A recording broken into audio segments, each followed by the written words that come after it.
नमस्कार दोस्तों। राजेश के ऑफिस जाने के बाद कुसुम अपने घर के बचे हुए कामों को पूरा करने लगती है। अचानक ही फोन की घंटी बजती है।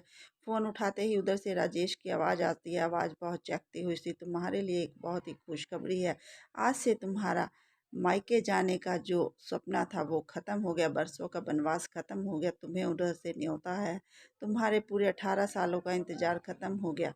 यूं पहेलियां क्यों बुझा रहे हो? कुसुम ने बताया, वो जो तुम्हारे भाई हिटलर थे ना, उन्होंने कसम खाई थी कि कभी तुम्हारी शक्ल नहीं देखेंगे और ना ही अपने घर की देहरी पर तुम्हें चढ़ने देंगे। आज उन्होंने अपनी बेटी की शादी के लिए तुम्हें कार्ड भेजा और तुम्हें यहाँ आने के लिए एक पत्र भी दिया है।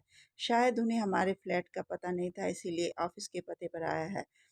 राजेश की बातें सुनकर कुसुम आश्चर्यचकित हो गई। स्त्री के लिए उसका मायका उसके जीवन का एक हिस्सा होता है जिसे वह कभी नहीं भूल पाती। आज मायके से संदेशा था। उसका मन चंचल पक्षी की तरह वहां की गलियों में विचरने लगा। उसके पापा भी शहर के जाने माने लोगों में से थे। एक सीधी सादी घरेलू महिला थी। भाई बहनों में सबसे बड़े उसके भैया ही थे। उसके बाद छोटे भैया, फिर मीनाक्षी दीदी और छोटी वह खुद थी। चारों भाई बहनों में बहुत ही प्यार था। लेकिन बड़े भैया से जितना सब बहनें प्यार करती थी, उतना वह बहनें डरती भी थी। फिर भी आड़े वक्त पर हमेशा भैया ही काम आते थे, चाहे पापा के क्रोध से बचना हो या उनकी पसंद की कोई चीज़ लेनी हो। तीनों बहनें माँ की जगह भैया के पास ही भागी जाती थी। इसी तरह अपना दुख सुख उनसे बांटते थे। दिन गुजरते थे और वे बचपन से लांग कर जवानी की दौरीच पर आकर खड़ी हो गई थी। पापा ने भैया की शादी तय कर दी थी। साधारण कद काठी और शक्ल सूरत वाले जीजा जी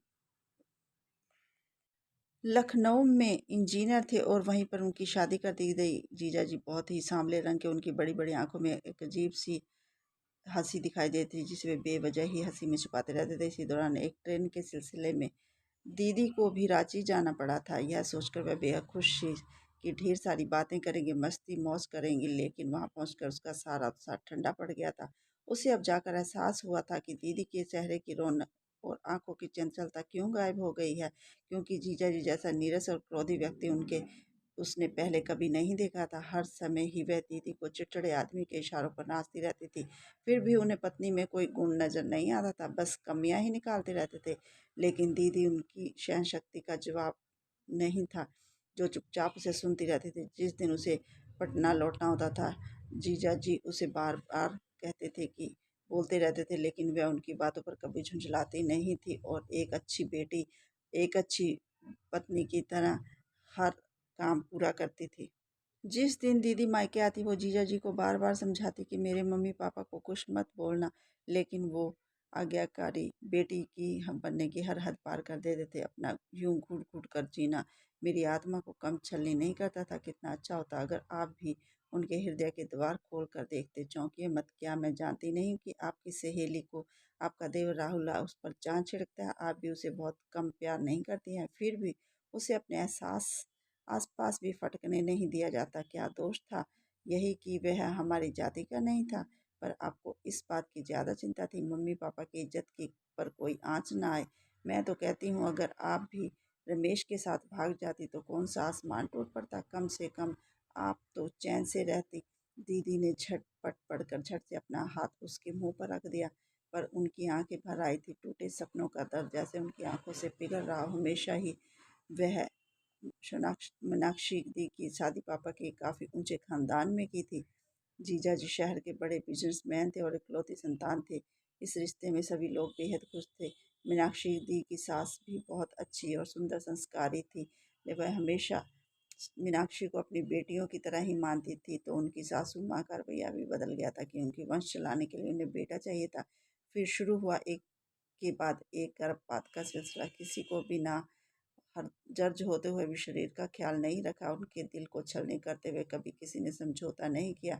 सोनाक्षी दी की जिंदगी ही समझौता बन गई थी। कई गर्भपात कराने के बाद भी जब बेटा हुआ तो उसे संभालने की उनकी शक्ति जो बची थी उनके बेटे की, तो उनकी सासू माँ ने संभाल लिया था। लेकिन वे खुद अनीमिया के साथ मलेरिया का प्रहार झेल सकी और अपने नवजात शिशु को छोड़कर चली गई। दोनों बहनों के दुख ने दीदी का हृदय तार तार कर दिया। उसने शादी ना करने का फैसला किया। घर के लोग समझाते रहे, पर वह अपनी जिद पर अड़ी रही।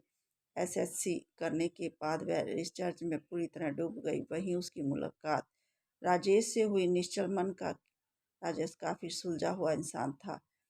वह दीदी की हर तरह की उलझन को सुलझाते सुलझाते खुद ही उसके प्यार में उलझता चला गया। जैसा कि दीदी को भी जल्द ही उससे प्यार हो गया और उसने राजेश और दीदी ने उससे शादी करने का फैसला किया कि अब जो भी हो हम शादी कर लेंगे। घर में जैसे भूचाल आ गया। पापा से ज़्यादा तो बड़े भैया तिलमिला उठे थे। हिम्मत कैसे हुई तुम्हारी इस तरह अपनी मर्जी से रिश्ता लेके आने की? अगर तुमने राजेश से शादी करने की सोची भी तो मैं तुम्हारी जान ले लूँगा और कभी तुम्हें अपने घर में नहीं आने दूंगा। मायसे से तुम्हारा रिश्ता हमेशा हमेशा के लिए ख़त्म हो जाएगा। कभी वह भैया की सबसे लाडली थी, लेकिन वह भैया उसके जीवन के सबसे बड़े फैसले में उसका साथ देने की बजाय उससे दुश्मनों का व्यवहार कर रहे थे।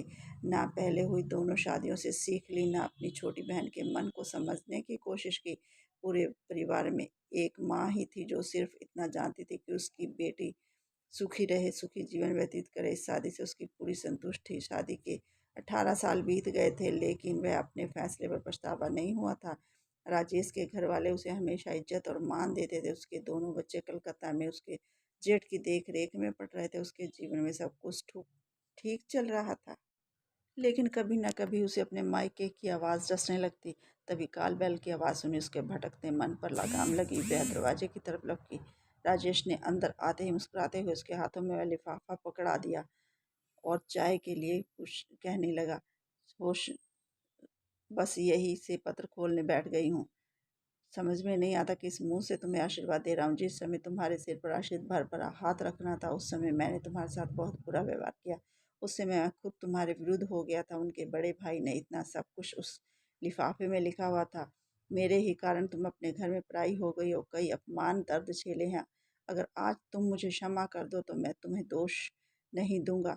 मैं ना तो वैसे भी तुम्हें कभी दोषी नहीं माना। माने जाने के बाद मैंने पापा की आंखों में पल पल तुम्हारा इंतजार देखा। फिर भी मम्मी पापा ने अपने बेटे और अपने बुढ़ापे के एकमात्र सहारे का कभी विरोध नहीं किया। कहते हैं जो किसी से नहीं हारता वह इंसान संतान से हार जाता है। मम्मी पापा के बाद अपनी ही संतान से हारने की बारी मेरी थी। मेरी बेटी बड़ी ने मुझे लाकर उसी दोराहे पर खड़ा कर दिया था जहाँ लाकर कभी तुमने मुझे खड़ा किया था कि मैं अपनी पसंद से शादी करूंगी। उसने तो साफ साफ यह भी कह दिया था, अगर मैं बदले में समय के साथ नहीं बदलूंगा तो अकेला रह जाऊंगा। कभी भी निष्ठुरता से अपनी बहन का त्याग करने वाला भाई एक पिता के रूप में अपनी ही बेटी के आगे विवश हो गया था। जब उसने मेरी रूढ़िवादी सोच की धज्जियां उड़ा दी, तब मेरी समझ में आया कि मेरे हाथों से कितना बड़ा पाप हुआ। अगर उस समय मैं अपनी बहन का साथ देता तो आज मेरी बहन मेरे घर में आती। अगर तुम अपने भाई को माफ़ कर दो तो तुम्हारी सारी प्रताड़ना, अपमान और अपेक्षा को भुला दो। पूरे परिवार के साथ मैं तुम्हारा स्वागत करूंगा। और अगर माफ़ ना भी कर सकी तो भी पापा की प्रतीक्षा करती। आंखों का ख्याल करके एक बार तुम्हारे इंतजार में तुम्हारा माइका, तुम्हारा भाई। शादी के कार्ड पर फ़ोन नंबर भी लिखा था। अब मैंने खुद उस नंबर को फ़ोन पर मिलाया और डायल किया। हेलो भैया की आवाज़ सुनते ही मेरी जुबान से तालुए से चिपक गई, लेकिन भैया चुप्पी से ताड़ रहे थे। कौन है? अच्छा मेरी बहन है। मुश्किल से एक शब्द निकला। क्या तुमने मुझे माफ़ कर दिया? ये क्या भैया, भाई बहन से माफ़ी मांगते हैं क्या? ऐसा बोलकर एक बार फिर तुमने मुझे पराया कर दिया। मेरे भैया मुझसे माफ़ी मांग, यह मुझे कभी भी मंजूर नहीं होगा। आप तो हमेशा डांटते हुए ही अच्छे लगते हैं। आज भी आप मुझे डांट कर अधिकार से बुलाइए। देखिए मैं कैसे सिर के बल तोड़ती चलती आऊँगी। तभी उधर से भैया की आवाज़ आई, ज़्यादा 3-5 मत करो, जल्द से जल्द पहुँच, ढेर सारे काम पड़े हैं। भैया की मीठी डांट सुनकर आंसुओं के सैलाब के बीच मैं हंस पड़ी, क्योंकि आज पूरे 18 साल के बाद मैं अपने मायके जा रही थी, अपने बाबुल के घर, अपने भाई के घर। क्योंकि मैंने अपनी शादी अपनी मर्जी से की थी, इसीलिए उन्होंने मुझे घर से बेदखल कर दिया था। धन्यवाद।